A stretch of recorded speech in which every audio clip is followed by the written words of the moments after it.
Vande Shri Vande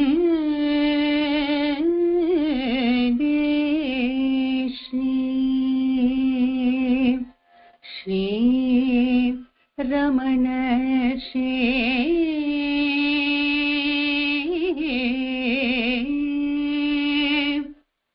Vande Shri Ramana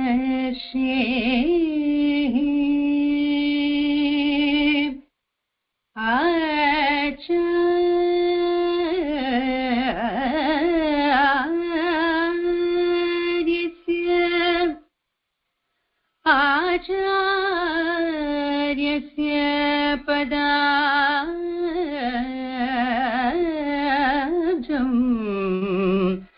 yahame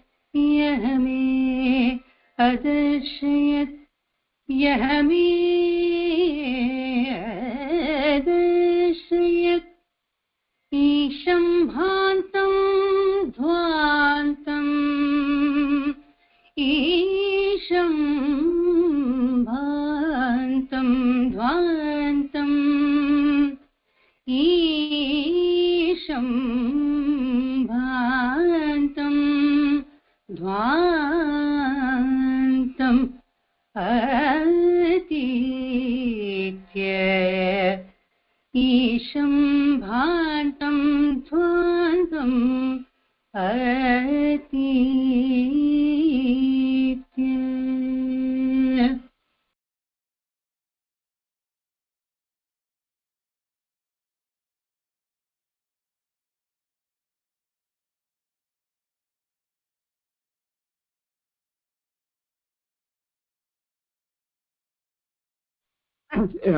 Om Namo Bhagavate Sri Arunachalamaya. Namaskaram. Today I'm going to be talking about humility is the essence of Bhagavan's teachings. Firstly, we need to understand what is humility. That is, true humility, as defined by Bhagavan, is nothing but the subsidence of ego, or rather the non-rising of ego. In the final paragraph of Nana, Bhagavan says, Tan erindal sakalamum erum. That means if oneself rises, everything rises. Oneself here refers to ego. So if ego rises, everything rises. And then he says, Tan adanginal sakalam adangam. If oneself subsides, everything subsides. So ego is the root cause for the rising of everything. When we rise as ego, everything else rises. When we as ego subside, everything else subsides. And then the next sentence is a very, very important sentence. Evalo kevalo tandu nadikaromo avalo kavalo nanmayundu. That means, to whatever extent thinking low we behave or we live our life or we conduct ourselves, to that extent there is goodness. So for Bhagavan is defining what is goodness. Goodness is nothing but sinking low, subsiding. This the very important word here is tarndu. It's an adverbial participle from the verb tar, which means to sink low, and which in its noun forms like tarchi and tarme means humility. So the Bhagavan is talking here about humility. Humility in the sense of the subsidence of ego, the ego sinking very low. So the lower we sink, the more there is goodness. So for Bhagavan, the rising of ego is the root of all bad, and the subsidence of ego is the root of all good. So if we want to if we want to be good, if we want to do good, all we need to do is to subside, to cease rising as ego. And then in the final sentence, he says, Manate adangi kondirandal, engeirundalam irakalam. That means if one is continuously restraining or curbing the mind, wherever one is, one can be, one may be. That is what you mean by restraining or curbing the mind, that is curbing the rising of ego. So if we refrain from rising as ego, wherever we may be, we can be. So for Bhagavan, the essence of his teachings is the subsidence of ego, and subsidence of ego is what is true humility. In Guru Vajra Kakavai, there's a chapter on humility. That's from verse 494 onwards. And in 3 of the verses in this chapter, Bhagavan reveals a very unique thing, that God's greatness is nothing but his humility. In verse 494, I'm not giving the exact meaning, I'm paraphrasing it slightly, to the extent to which we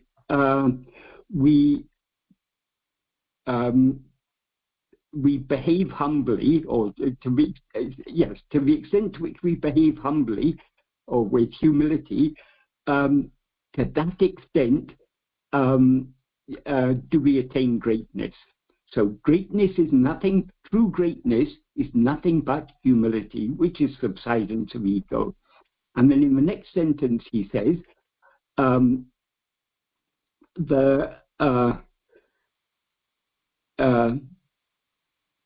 because of the greatness of the non-rising of the delusive ego, even through forgetfulness, for God has attained the greatness of being venerated or revered by all the people of the world. So why God's greatness, the reason why we all love and adore God is nothing but other than the fact that he never rises in the slightest as ego. He remains always completely subsided. So in other words, that state of complete humility is what makes God so great. As Sadhu Om often used to say, and I think he's quoting Bhagavan when he says this, humility is divinity. True divinity is nothing but humility, the state of non-rising of ego, the state of complete subsidence of ego. And then this same idea he expresses in other words in verses 496 and 497. In 496 he says, it is because God treats all creatures with humility and love as if he were their servant, that he has become worthy of all the pujas and love with which the entire world glorifies him daily. And in verse 497 he says, by seeing himself in all, by his being humble even to his devotees who bow to everyone, and by his naturally remaining as such a pinnacle of humility, but nothing can be humbler than himself, the state of being supreme has come to the Lord. That is, God is great because of his complete humility. So, as he says in the first sentence of 494, to whatever extent we are humble, to that extent we attain greatness. So if we want to attain greatness, it's not by doing anything, it's not by achieving anything in this world, it is nothing but by subsiding as ego. So, and the fact that this subsidence of ego, that humility is divinity, is also expressed by him, in other words, in verse 27 of Ulludunapadu. What he says in verse 27 of Ulludunapadu, in the first sentence he says, Nanudiyadu ullanile, namaduvai ullanile. That is, the state in which I is without rising is the state in which we are as that. That here refers to Brahman.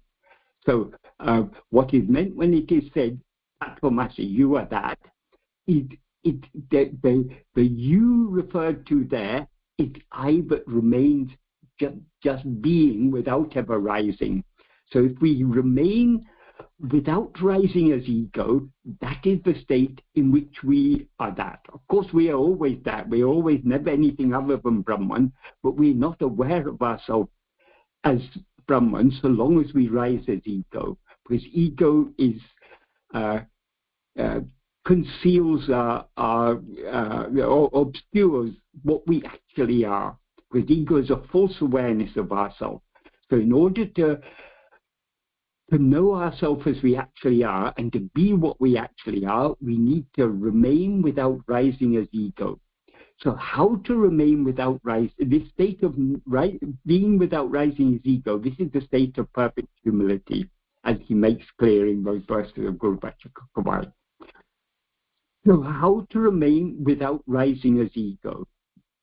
He goes on to say in the next sentence of this, verse 27 of Ulludunapadu, Nanudikum tanamade nadamal nanudia tan irape sabdu evan.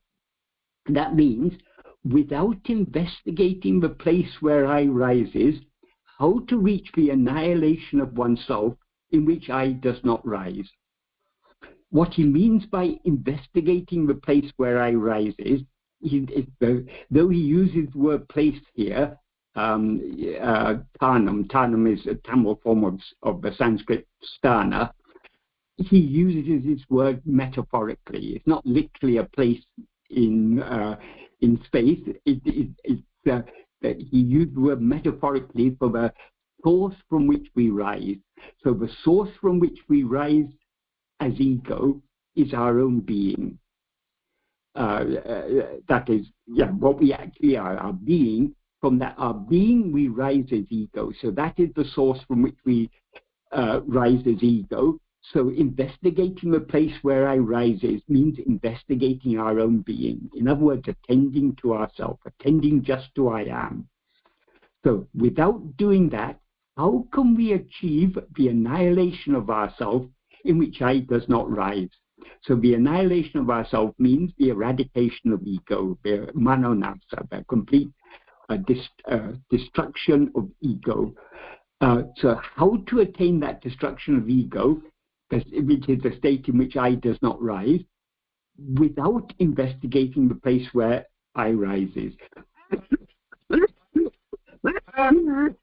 So here he makes it, though he expresses this in the form of a question, this is a rhetorical question. The clear implication of this question is that it is not possible to attain that self-annihilation, the eradication of ego, without self-investigation, without investigating our being, without investigating what we actually are. We cannot attain the annihilation of ourselves. And only in that state of annihilation are we in the state in which we never rise as I.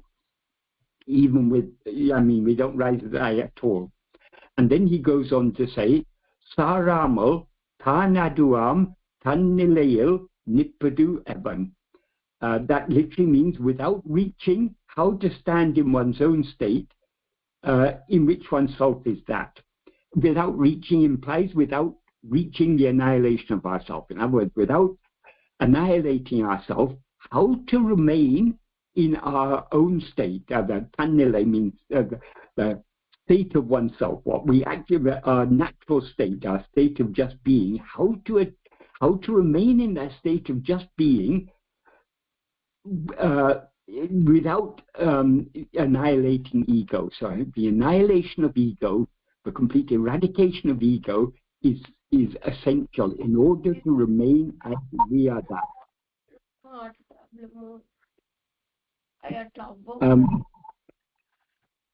Sorry, there's some background sound. Sorry, is someone saying something? No, okay. So the fact that in order to cease rising as ego, Atma-vichara is the only means. He makes very clear in several places in Nana. For example, in paragraph 6 of Nana, he begins with the sentence, Nana ennum vicharane inalaye manum adangum. Nana ennum vicharane means the investigation, who am I? Vicharane inalaye is a very strong way of saying only by the investigation, who am I, will the mind subside.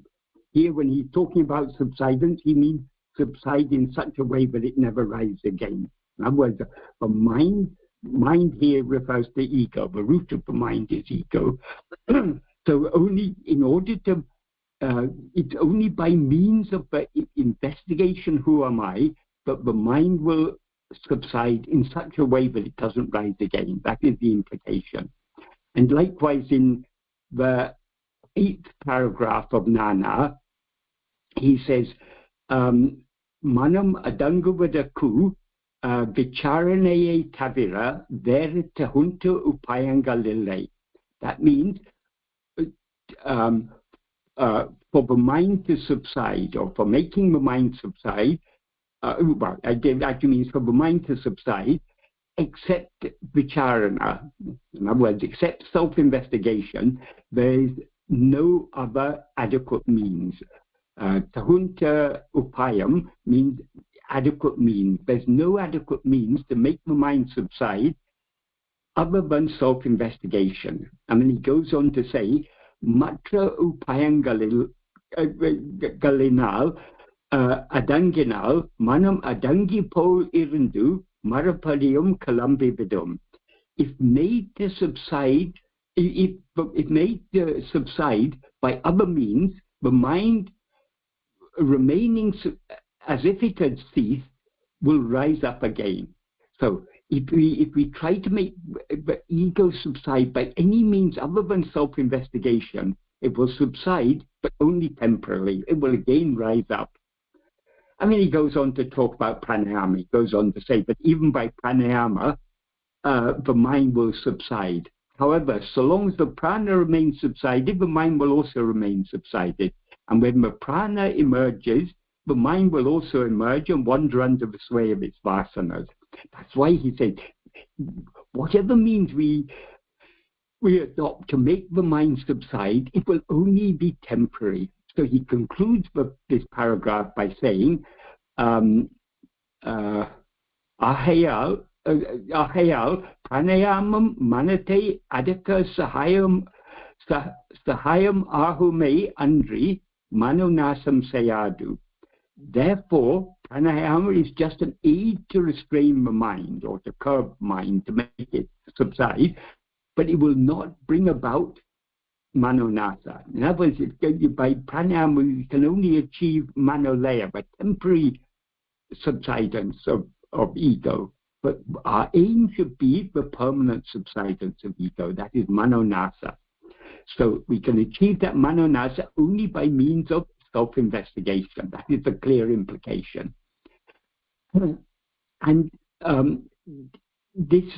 so investigating ourselves is also surrendering ourselves. That is, we cannot surrender ourselves completely without investigating ourselves, because any other means, by any other means we make the mind subside, it will subside and then rise again. So what we need to achieve is the permanent subsidence of ego. That alone is true self-surrender. So what he says in the first sentence of paragraph 13 of Nana is Anma Chintane Tavira, Vera Chintane Kalambavadaku, Satram Idum Kodamal, Atmanishta Paranai Iripade, Tanne Isanuku Aripadam. That means being Atmanishta Paran, giving not even the slightest room to the rising of any other thought except Atmachintana, alone is giving oneself to God. Being Atmanishta Paran means one who is firmly fixed as oneself. So being firmly, being as we actually are. How to be as we actually are is what he indicates in the first clause. Giving not even the slightest room to the rising of any other chintana except Atmachintana. Chintana means thought. Atmachintana literally means thought of oneself, but it implies self-attentiveness. So in other words, self-investigation. So in order to give no room to rising of any other thought, we need to hold firmly to self-attentiveness. Only when we attend to ourselves so keenly can we prevent any other thought from rising. And if we attend to ourselves keenly enough, even the first thought, the thought I, namely ego, will not rise. So by attending to ourselves so keenly that we don't give room to rising any other thought, even the first thought I, that is being Atmanishta Param, being as we actually are, and that alone is giving ourselves to God. So surrender can be, that is the path of surrender begins on the Bhakti Marga. We try to surrender our will to the will of God. But we can do so to a certain extent by devotion to God. But that is devotion to God as if he were other than ourselves. But we cannot give up our will entirely. It's the nature of ego to have a will of its own. So we can reduce, we can reduce our will to a great extent, but we cannot eradicate our will entirely so long as we rise as ego. That is, so long as the root of the will is there, the likes and dislikes, desires and attachments will keep on sprouting to a greater or lesser extent. So in order to achieve the complete surrender of our will to the will of God, we need to surrender ourselves. We need to surrender ego. And the only means to surrender ego is by being Atmanishta Param, by being as we actually are. And we can be as we actually are only by means of self-investigation.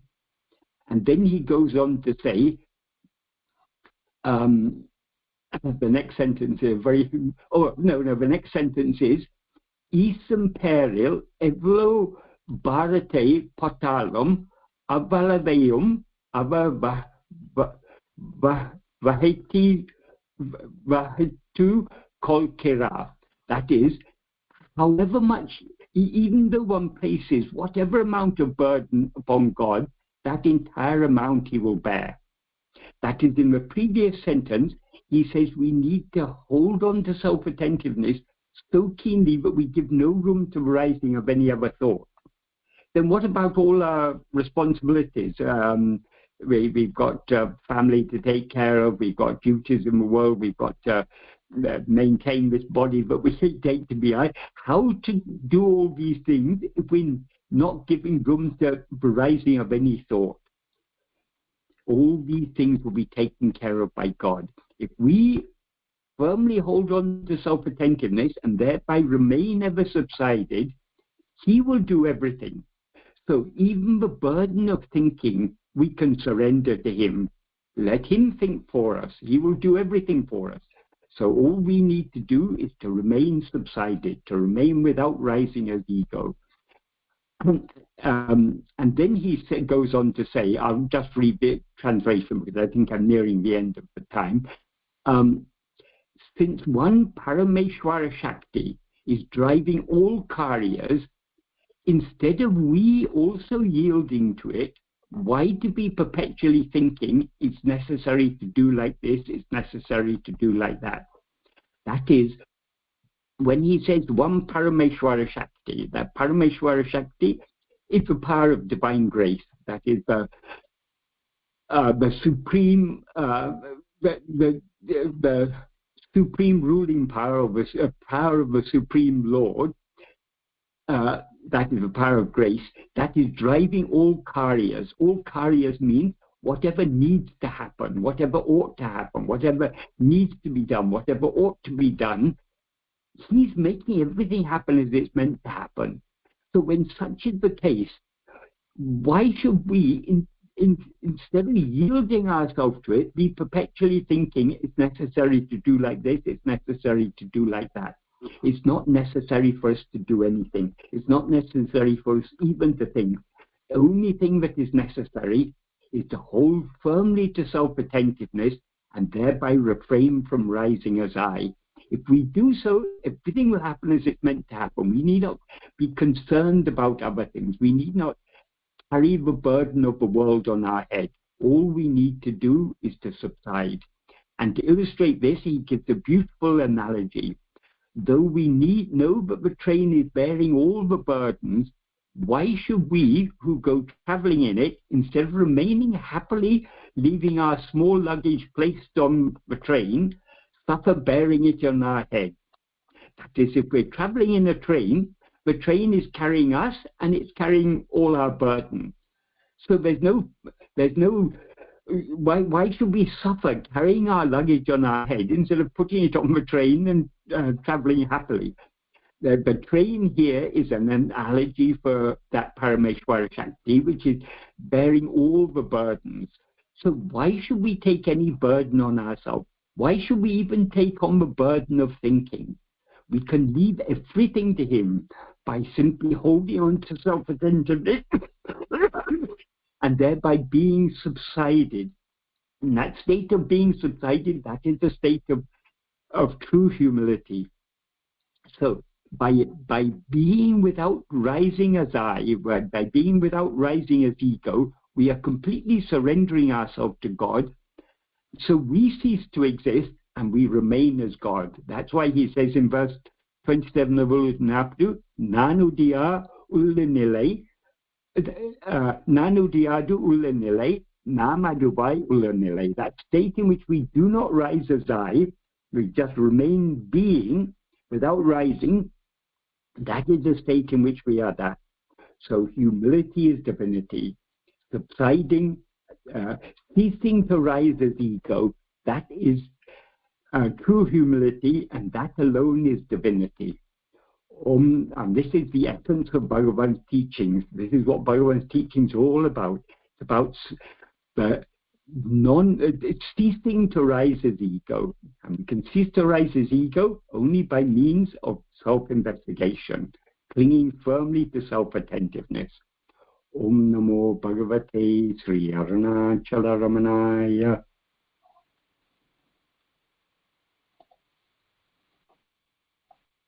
Recording stopped. Thank you very much, Sri Michael James Garu, for the wonderful talk.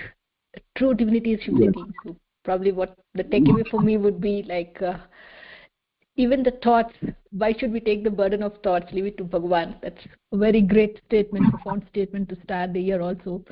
Thanks for your wonderful talk and precious time. Yes.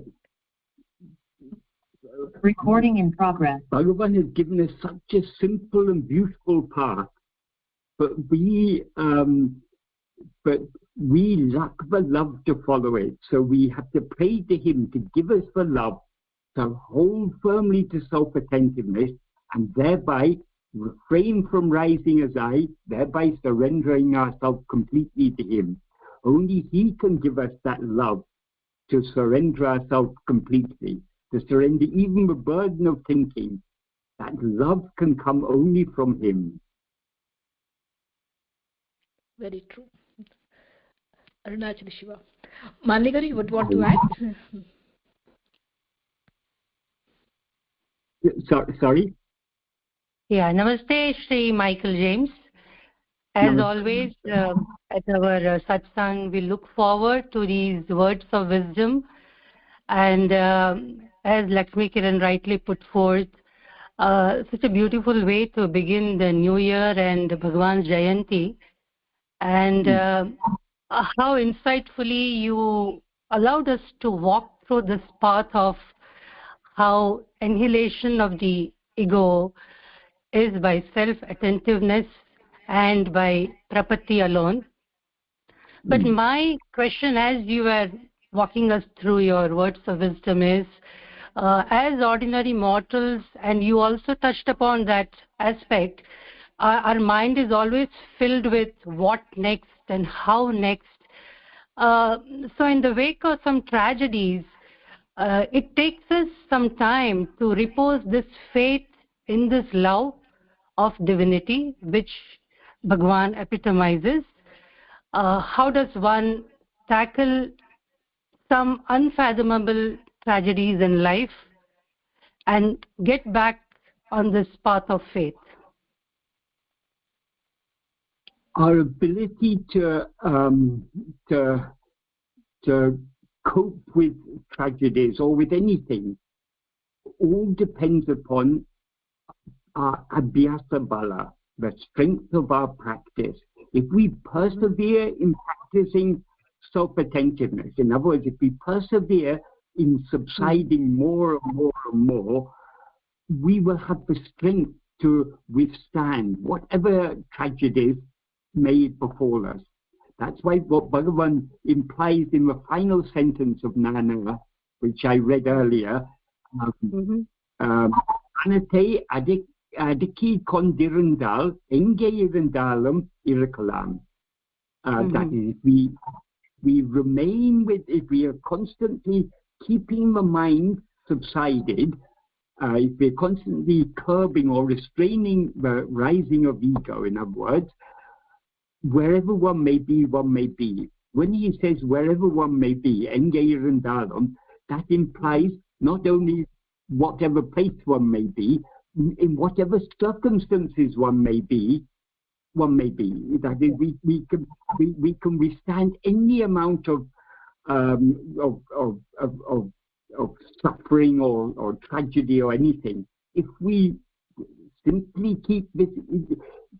But who is it who suffers all this? Who is it who suffers bereavement or suffers calamities in life? It is the ego. So all troubles begin only when we rise as ego.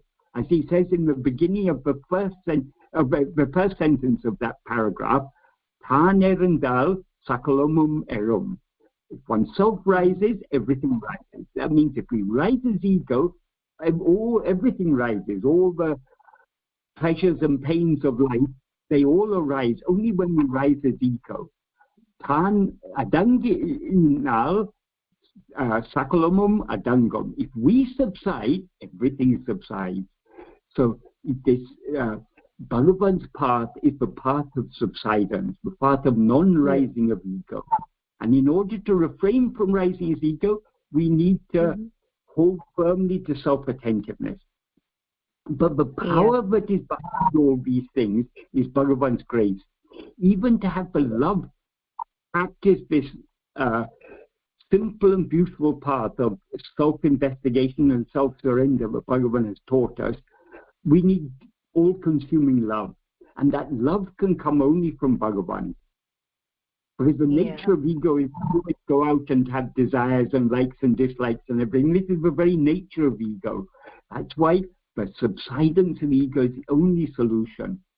And the love to subside, the love to surrender ourselves completely, that can come only from him, by his grace. Yeah, thank you so much. And also another question which goes along is, in the process of self-attentiveness, do we also seek an answer to our purpose of life, or that amounts to rising of the ego? That is, rising as ego has no purpose.